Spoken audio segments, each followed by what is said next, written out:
大家好，我是 Henry. So, I've had the great fortune to live and study in China for 1 year. Now that I've returned to Sweden and I can really feel the difference in culture and in behavior and just everything, I wanted to share with you guys my thoughts on how different life can be in these different countries. So, to get the most obvious thing out of the way first, Sweden is very small compared to China. We only have like 10 million people here, and the buildings and architecture here reflects that. This can be a good or a bad thing depending on how you say it. When I lived in China, I lived in Shenyang, which has, almost the same population as the entirety of Sweden. So, living in Shenyang, I felt like you had a lot more convenience. You could find fast food restaurants, you could find a gym, you could find a park easily. Well, though the entirety of Sweden is basically like a big park. But it's like you have a really convenient life living in China. You can get anything you want at any time you want. If you want to go to a restaurant after like normal closing hours in Sweden, like you're out of luck, man. Delivery, like why am I? That's fucking out of the question.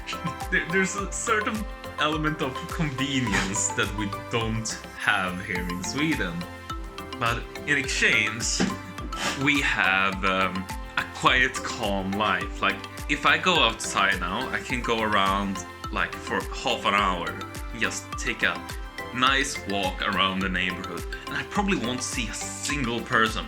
And even if I see someone, I can just go the road and avoid being infected and dying.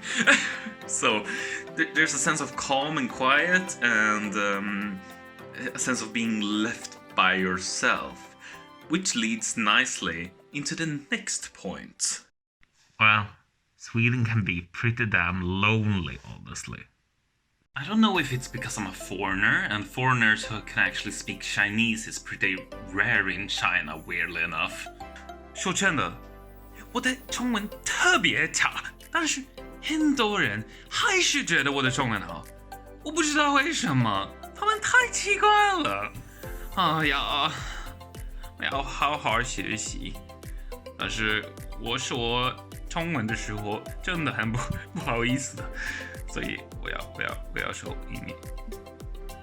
But anyway, I can somehow communicate, which I guess leads to some people just talking to me randomly on the street, and they're being really nice. To be honest with you, I kind of have trouble understanding a lot of people in Shenyang because they have quite a heavy, like, Shenyang accent.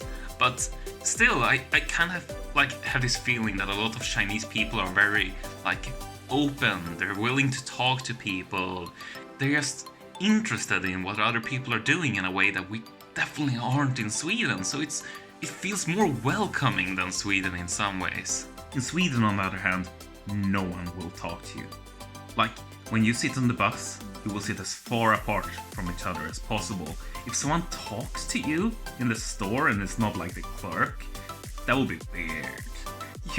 Swedish people are very reserved when it comes to people, especially when it comes to people they don't know. So, especially if you're used to the kind of open culture and like being able to talk to anyone that you have in China, Sweden might seem quite lonely in that regard. Works really well for an introvert like me though. Bye bye. I'm never coming out again. So, something that Sweden definitely has over China is the environment. In China, it's kind of inevitable because it's so huge and the population is so big. But there's cars everywhere.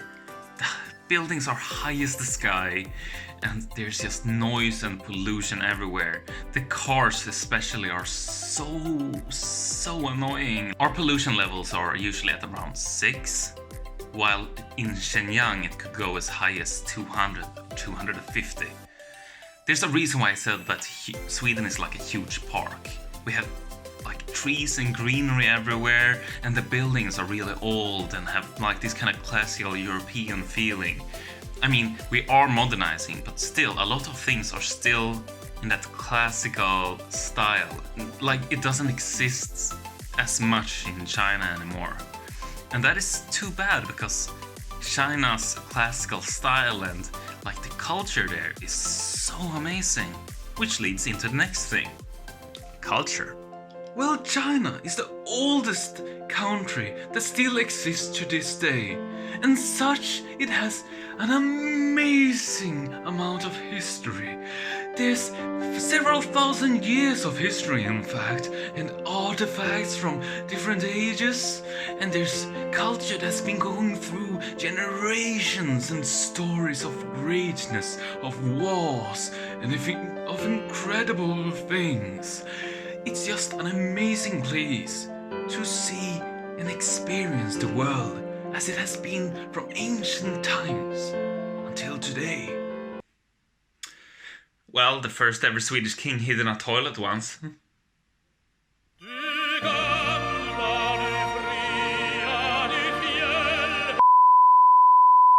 And last but not least, food. I miss Chinese food. And that's all for today. Thanks so much for watching. So, I feel like I've been kind of harsh on Sweden today, but it's all in good fun. And like, Sweden has a ton of good qualities, like our welfare, for example.